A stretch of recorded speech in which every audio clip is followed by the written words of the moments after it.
Cancer మహమ్మారి ఇవాళ మన పాలిట మృత్యుపాశంగా మారుతుంది. గుండె జబ్బుల తర్వాత మానవాళిని ఎక్కువగా బలి తీసుకుంటున్నది క్యాన్సర్లే అన్నది చేదు. మన దగ్గర హెడ్ అండ్ నెక్ క్యాన్సర్లు ఎక్కువగా ప్రాణాల్ని బలి తీసుకుంటున్నాయి. పొగాకు వ్యసనాలు, సరైన నోటి శుభ్రత లేకపోవడం వల్ల మనలో చాలా మందిలో తల, మెడ, గొంతు భాగాల్లో క్యాన్సర్ కణితులు పురుడు పోసుకుంటున్నాయి. ఈ నేపథ్యంలో హెడ్ అండ్ నెక్ క్యాన్సర్లకు కారణాలు, చికిత్సా మార్గాల గురించి ఇప్పుడు తెలుసుకుందాం.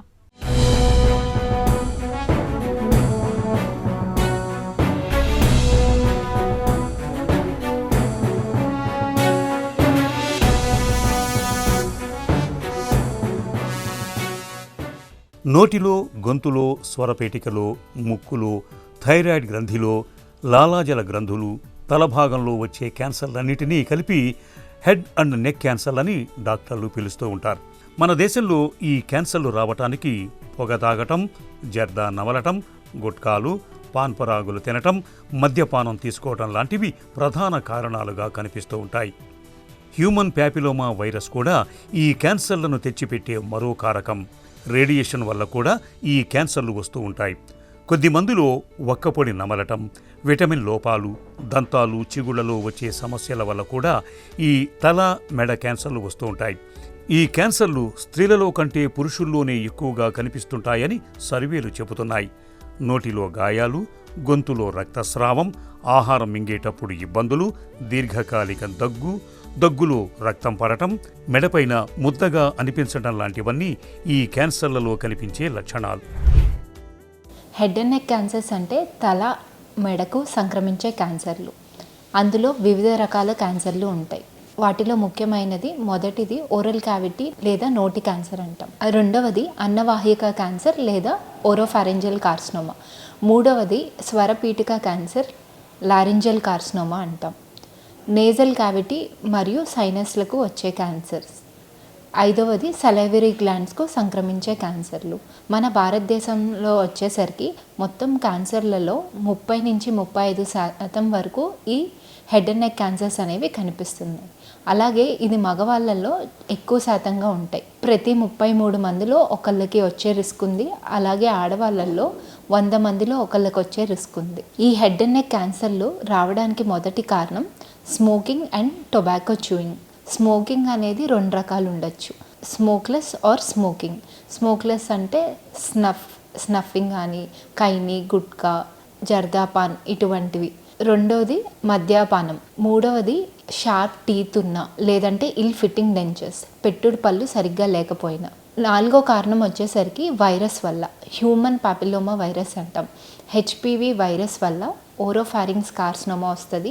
అలాగే Epstein bar virus, EBV virus వల్ల నేసోఫారింజియల్ కార్సినోమా అనేది వస్తున్నాయి. ఈ లక్షణాలు అనేవి ఏ భాగానికి అయితే వస్తుందో ఆ భాగానికి తగ్గట్టు లక్షణాలు అనేవి ఉంటాయి. సామాన్యంగా ఓరల్ క్యావిటీలో ఎక్కువ టంగ్ కార్సినోమాస్ అనేవి చూస్తాం. మానని పుండు 3 వారాలైనా సరే మానకుండా ఉంటే, అలాగే ఆ పుండు పెరుగుతూ మంటగా ఉండడం, నొప్పి ఉండడం, బ్లీడింగ్ అవ్వడం, పళ్ళు లూజ్ అవ్వడం, లేదంటే చిగుర్ల నుంచి రక్తం రావడం, తినడానికి ఇబ్బందిగా ఉండటం, ఇవన్నీ ఓరల్ క్యాన్సర్ యొక్క లక్షణాలు. అలాగే ఓరోఫారింగ్స్ అని మాట్లాడుకున్నాం. ఓరోఫారింగ్స్ లేదా అన్నవాహిక క్యాన్సర్, వీటి లక్షణాలు ఎలా ఉంటాయి అంటే తినడానికి ఇబ్బందిగా ఉండటం, difficulty in swallowing, foreign body sensation అంటే గొంతులో ఏదో చిక్కుకున్నట్టు అనిపించడం. మూడవది లారింజియల్ కార్సినోమా, వాయిస్ చేంజ్ కానీ, డిఫికల్టీ ఇన్ బ్రీతింగ్, శ్వాస తీసుకోవడానికి ఇబ్బందిగా ఉండడం. నేజల్ క్యాన్సర్ కానీ, నేసోఫారింజియల్ కార్సినోమా వచ్చినప్పుడు ముక్కు నుంచి రక్తం రావడం. ఇలా వచ్చిన భాగానికి బట్టి లక్షణాలు అనేవి కనిపిస్తాయి. అలాగే కొన్నిసార్లు ఆ భాగం నుంచి నెక్ నోట్స్కి స్ప్రెడ్ అవుతుంది. లోకో రీజనల్ డిసీజ్ అంటాం. అప్పుడు మనకి మెడలో గడ్డల్లాగా, వాపులాగా కనిపిస్తాయి. అదే అడ్వాన్స్ స్టేజెస్లో అయితే అన్ఎక్స్ప్లెయిన్డ్ వెయిట్ లాస్, బరువు తగ్గిపోవటం, లేదంటే ఆకలి తగ్గిపోవటం, ఇటువంటి లక్షణాలు అనేవి మనకి కనిపిస్తాయి. అలాగే స్టేజ్ పెరిగే కొద్ది లక్షణాలు కూడా పెరుగుతూ ఉంటాయి. ఏ క్యాన్సర్నైనా తొలి దశలో గుర్తించటం అనేదే ప్రధానమైంది. దాని మీద ఆధారపడే క్యాన్సర్ నయమవుతుందా లేదా అనే విషయం నిర్ధారణ అవుతుంది. ఎండోస్కోపీ, ఎక్స్రే, సిటీ స్కాన్ లాంటి ప్రాథమిక పరీక్షల ద్వారా స్క్రీనింగ్ చేసి తల మెడ క్యాన్సర్లను తొలి దశలోనే గుర్తించగలిగే అవకాశం ఉంటుంది. ఈ క్యాన్సర్లలో కణితి తల భాగంలో లేక మెడ భాగంలో ఉందా అనే ప్రాంతాన్ని బట్టి సర్జరీ చేయాలా లేక రేడియేషన్ అవసరమవుతుందా లేదంటే కీమోథెరపీ చేయాలా అనే విషయాన్ని డాక్టర్లు నిర్ణయిస్తారు. కొన్నిసార్లు 2-3 చికిత్సల కలయిక కూడా అవసరం పడవచ్చు. క్యాన్సర్ స్టేజిని బట్టి చికిత్సల ఎంపిక, దాని తీవ్రత కూడా ఆధారపడుతుంది. క్యాన్సర్ చికిత్సల సమయంలో కొన్ని దుష్ఫలితాలు కనిపించినప్పటికీ క్రమం తప్పకుండా చికిత్స తీసుకోవటం వల్ల క్యాన్సర్లు నయమవుతాయి. ఫస్ట్ మీకు అనుమానం ఉన్నప్పుడు మీకు దగ్గరలో ఉన్న డెంటల్ డాక్టర్ లేదంటే హెడ్ అండ్ నెక్ సర్జన్ దగ్గరికి మీరు వెళ్ళాలి. వాళ్ళు క్లినికల్ ఎగ్జామినేషన్ చేసిన తర్వాత ఎక్కడైతే అనుమానంగా ఉందో ఆ భాగం నుండి ముఖ పరీక్ష చేస్తారు. ఇవి 2 రకాలుగా ఉండొచ్చు. ఒకటి సూది పరీక్ష, రెండవది ముఖ పరీక్ష. సూది పరీక్ష అంటే మెడలో గడ్డల నుంచి సూది వేసి సెల్స్ని తీస్తాం. ఆ సెల్స్ని మైక్రోస్కోప్ కింద చూస్తే క్యాన్సర్ కణాలు ఉన్నాయో లేదో చెక్ చేసుకుంటాం. రెండవది ముఖ పరీక్ష. నాలుక మీద కానీ నోట్లో ఎక్కడైనా గడ్డలాగా ఉంటే దాని నుంచి ముఖ పరీక్ష చేస్తాం. అలాగే నోటి వెనకాల భాగంలో ఉంటే కనుక ఎండోస్కోపీ ద్వారా ముఖ పరీక్ష చేస్తాం. ఈ పరీక్ష చేసి మైక్రోస్కోప్ కింద పెట్టి చూసి క్యాన్సర్ కణాలు ఉన్నాయో లేదో నిర్ధారిస్తాం. అలాగే ఎంతవరకు స్ప్రెడ్ అయింది అని చూసుకోవడానికి సిటీ స్కాన్ కానీ ఎంఆర్ఐ కానీ చేసుకుంటాం. అదే అడ్వాన్స్డ్ డిసీజెస్లో PET CT scan, whole body scanning అంటాం, అది చేస్తాం. ఎందుకంటే జబ్బు అక్కడే ఉందా లేదా వేరే ప్రాంతాలకు ఎక్కడైనా స్ప్రెడ్ అయిందా అన్నది చూసుకోవడానికి ఈ పెట్ స్కాన్ అనేది చేస్తాం. మోడాలిటీ ఆఫ్ ట్రీట్మెంట్స్ అనేవి మొత్తం 3 ఉంటాయి: సర్జరీ, రేడియేషన్, కీమోథెరపీ. స్టేజ్ని బట్టి, సైట్ని బట్టి ఏ ట్రీట్మెంట్ ఇవ్వాలనేది డిసైడ్ చేస్తాం. జనరల్గా ఓరల్ క్యావిటీ కార్సినోమాస్కి సర్జరీ చేస్తాం. అలాగే ఓరోఫారింగ్స్ కానీ హైపోఫారింగ్స్ కానీ ఫస్ట్ మనం చేసేది రేడియేషన్, సర్జరీ చేయం. ఎందుకంటే ఆర్గాన్ ప్రిజర్వేషన్ కోసం. సో పూర్తిగా వాయిస్ బాక్స్ ఇవన్నీ తీసేయడం కష్టమవుతుంది కాబట్టి వీటిలో రేడియేషన్ చేస్తాం. సర్జరీ అయిన తర్వాత కూడా కొన్నిసార్లు ఎడ్జువెంట్ ట్రీట్మెంట్ చేస్తాం. ఎడ్జువెంట్ ట్రీట్మెంట్ అంటే సర్జరీ అయిపోయాక రేడియేషన్ ఇస్తాం. స్టేజ్ని బట్టి జనరల్గా 3rd, 4th స్టేజ్లో, అలాగే కొన్ని రిస్క్ ఫ్యాక్టర్స్ని బట్టి ఎడ్జువెంట్ రేడియేషన్ అనేది ఇస్తాం.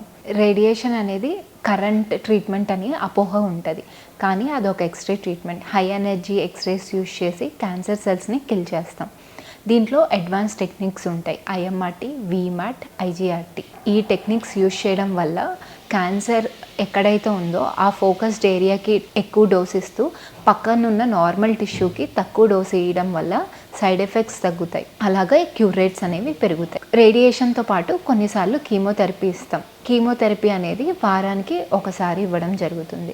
సర్వైవల్ రేట్స్ అనేవి లేదా క్యూర్ రేట్స్ అనేవి స్టేజ్ని బట్టి ఉంటాయి. ఫస్ట్ అండ్ సెకండ్ స్టేజ్లో 5 year సర్వైవల్ రేట్ వచ్చేసరికి 80% ఉంటుంది. అలాగే 3rd స్టేజ్లో 40 to 60% ఉంటుంది. 4th స్టేజ్లో less than 20% ఉంటుంది. నోట్లో మానని పుళ్ళు, గొంతు బొంగురు పోవటం, వీడని దగ్గు, మెడపై కనిపించే గడ్డలు, ఇవన్నీ కూడా హెడ్ అండ్ నెక్ క్యాన్సర్లలో కనిపించే ప్రాథమిక లక్షణాలు. ఇలాంటి లక్షణాలు కనిపించినప్పుడు డాక్టర్ని కలిసి సరైన పరీక్షలు చేయించుకొని అవి క్యాన్సర్లో కాదో నిర్ధారించుకోవటం అవసరం. ఎందుకంటే ఈ క్యాన్సర్లను తొలి దశలోనే గుర్తిస్తే చికిత్స సులభమవుతుంది. పైగా క్యాన్సర్లు కూడా నయం కావటానికి ఎక్కువ అవకాశాలుంటాయి. అన్నిటికంటే ముఖ్యంగా పొగాకు ఉత్పత్తులను వాడకపోవటం, మద్యం తాగకపోవటం అన్నవి ఈ క్యాన్సర్లను రాకుండా చేస్తాయి.